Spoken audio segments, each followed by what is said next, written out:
Tertuliano. Testemunho da alma. Prefácio.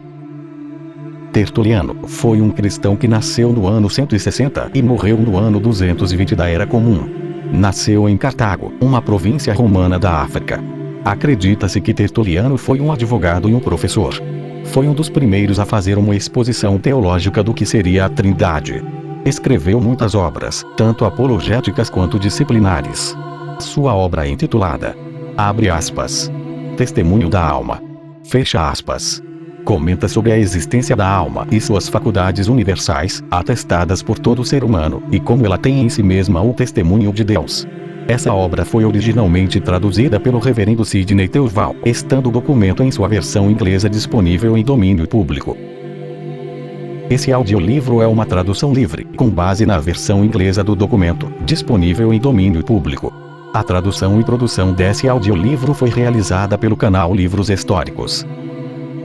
Para facilitar a compreensão do audiolivro, algumas alterações e simplificações foram feitas, visando a melhor compreensão do audiolivro. Testemunho da Alma.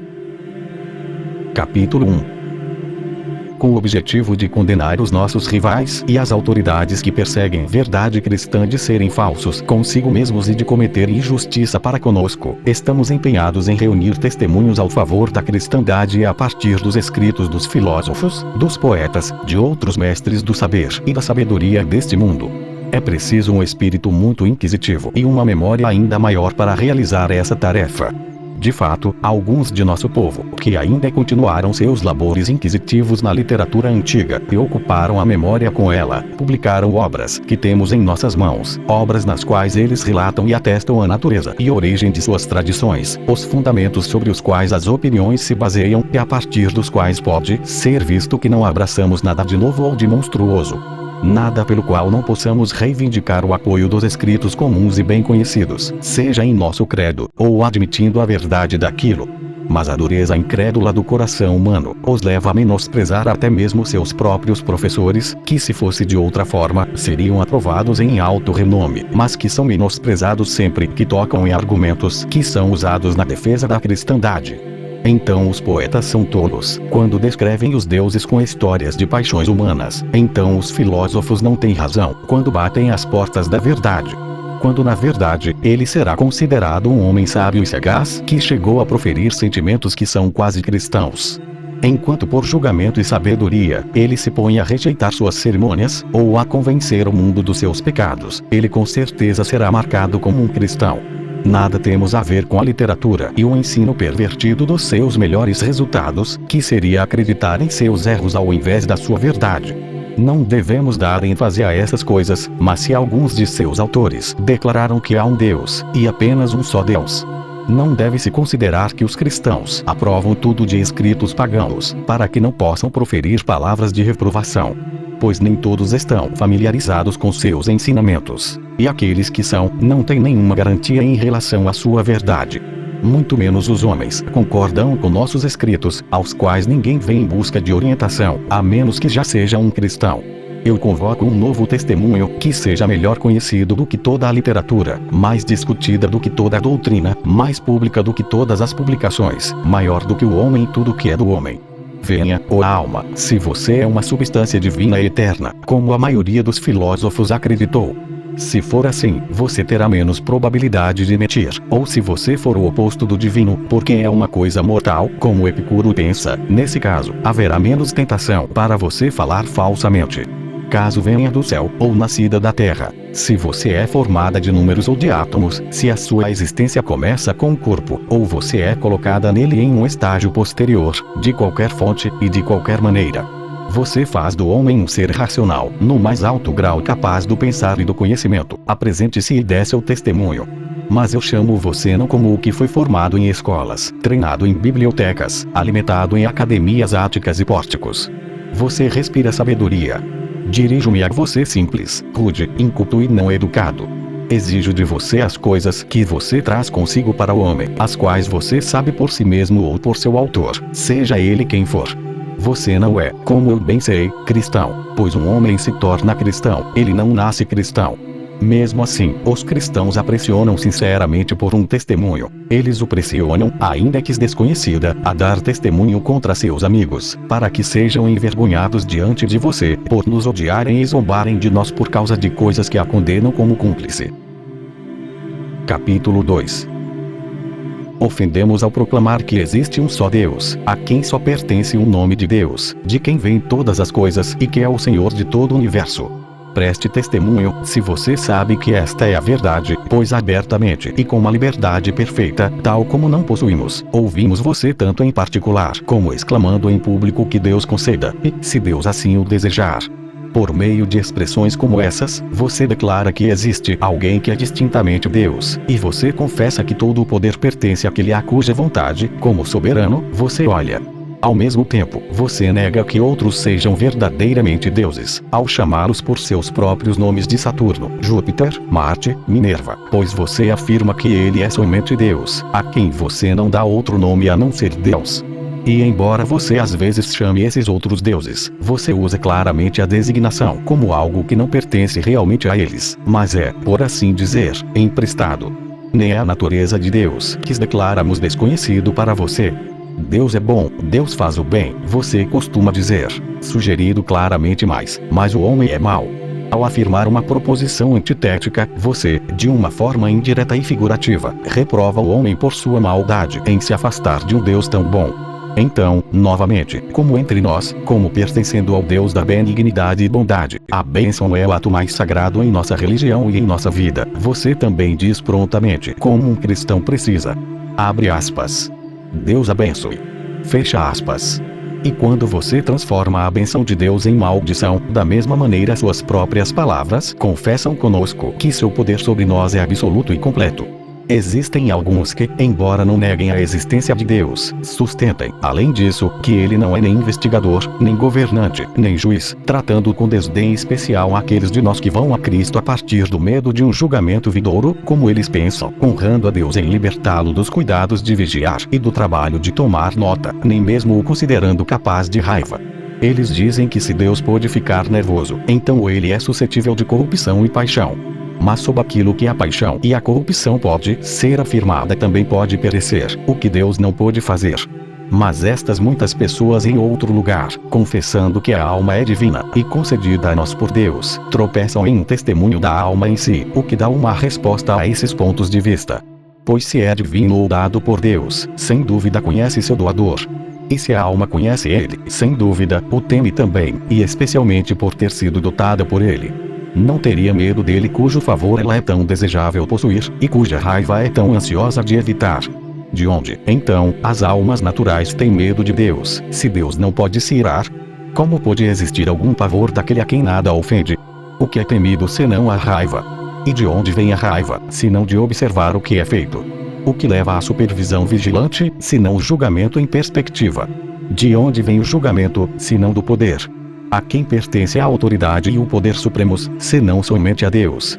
Então você está sempre pronta, ó alma, por seu próprio conhecimento, ninguém lançando desprezo sobre você, e ninguém impedindo de exclamar, Deus vê tudo, e eu recomendo você para Deus, que Deus retribua, e Deus julgue entre nós. Como acontece isso, já que você não é cristão? Como é que, mesmo com a guirlanda de seres na testa, envolto no manto púrpura de Saturno, vestindo o manto branco da deusa Ísis, você invoca Deus como juiz?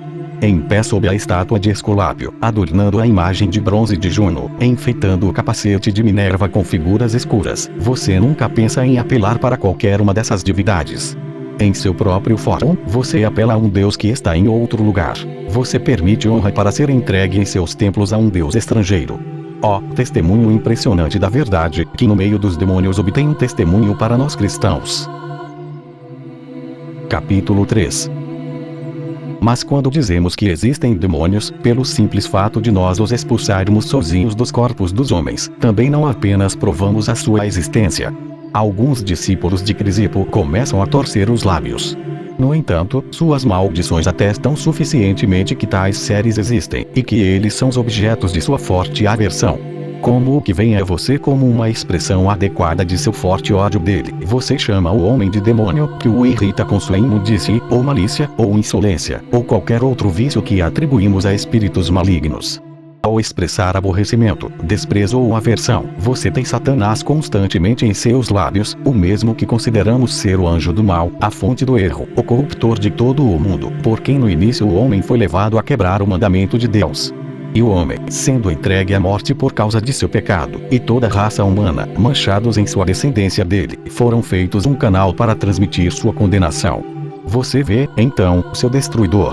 E embora ele esteja totalmente conhecido apenas para cristãos, ou por qualquer seita que confesse o Senhor, até você o conhece, embora ainda o aborreça.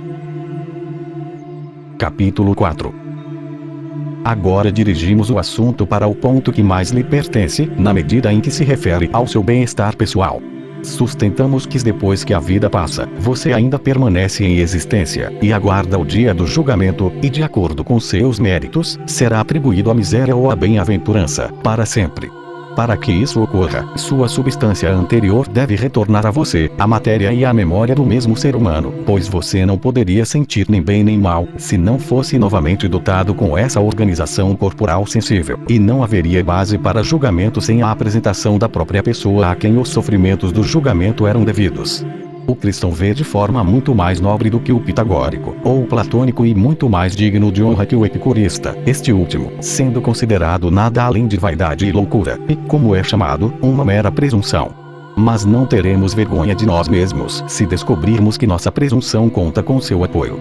Bem, em primeiro lugar, quando você fala daquele que está morto, você diz dele, pobre homem. Certamente pobre, não porque foi tirado do bem da vida, mas porque foi entregue ao castigo e condenação.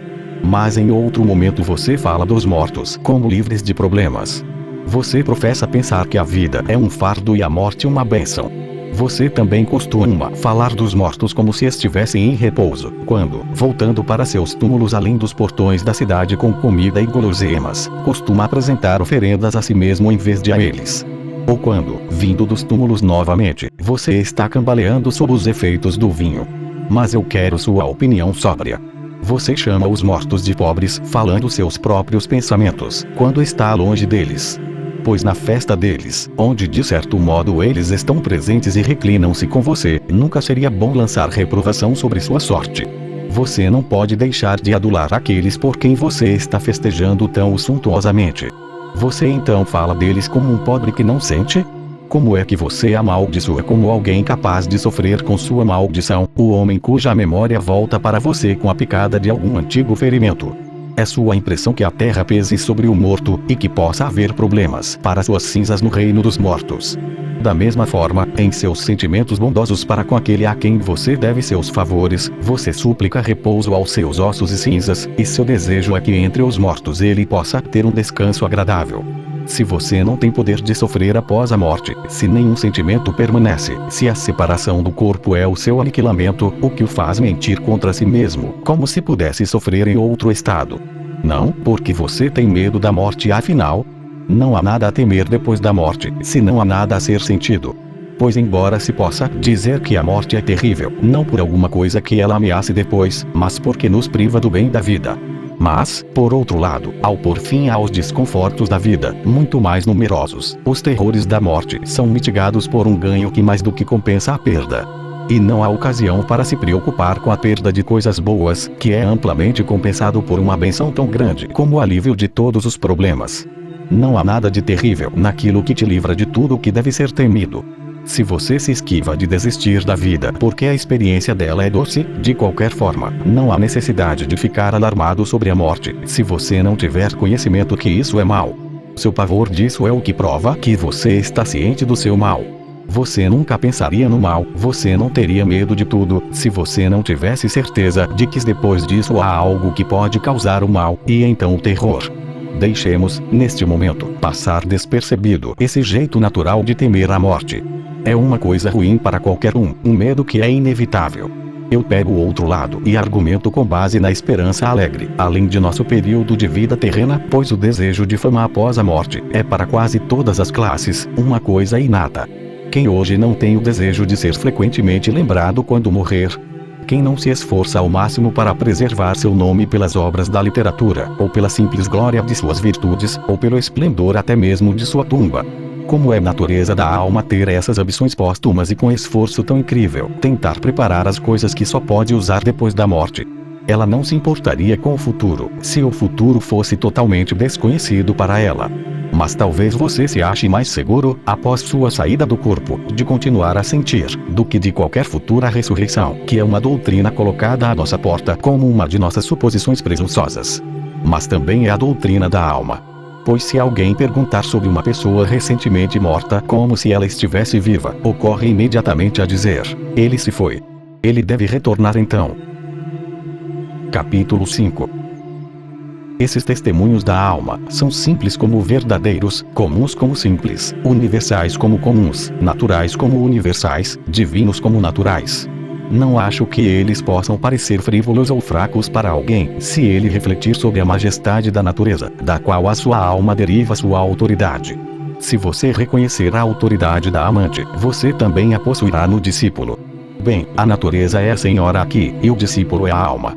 Mas tudo o que um ensinou e o outro aprendeu, veio de Deus, o mestre do professor. E o que a alma poderia conhecer a partir dos ensinamentos de seu instrutor-chefe, você pode julgar o que está dentro de você. Pense naquilo que o capacita a pensar, refletir sobre o que nos pressentimentos é o profeta, a adivinhação em presságios, o previsor de eventos vindouros. É maravilhoso, sendo dom de Deus ao homem, saber adivinhar.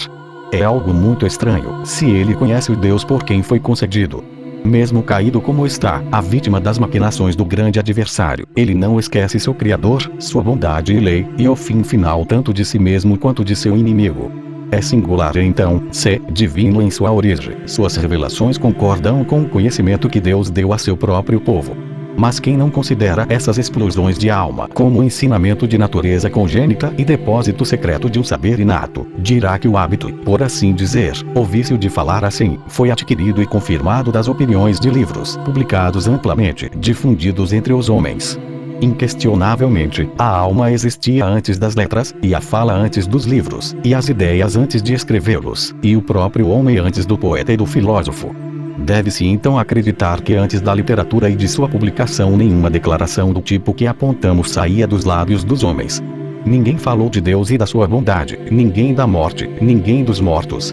A fala estava implorando, suponho. Não, ela não poderia existir, se as coisas que agora são tão facilmente sugeridas, que se apegam a nós tão constantemente, que estão tão perto de nós, que de alguma forma nascem em nossos próprios lábios, não existiam nos tempos antigos, antes que as letras existissem no mundo, antes que houvesse um Mercúrio, eu acho, em tudo. E de onde foi, eu oro, que as próprias cartas vieram a saber, e disseminar para o uso da fala, o que nenhuma mente jamais concebeu, ou língua falou, ou ouvido captou.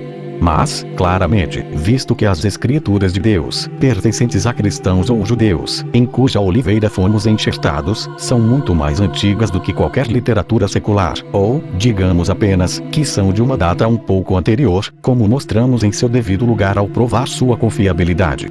Se a alma tirou esses enunciados dos escritos, devemos acreditar que os tirou dos nossos, e não dos seus próprios, com sua instrução vindo mais naturalmente das obras anteriores do que das últimas.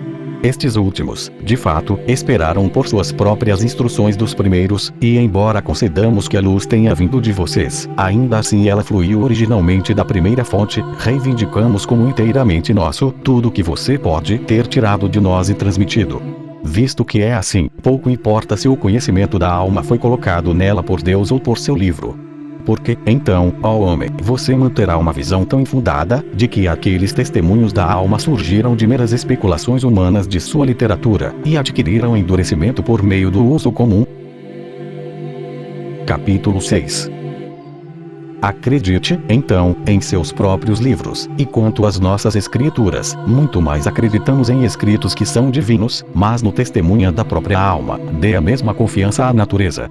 Escolha aquele que você considera o mais fiel amigo da verdade.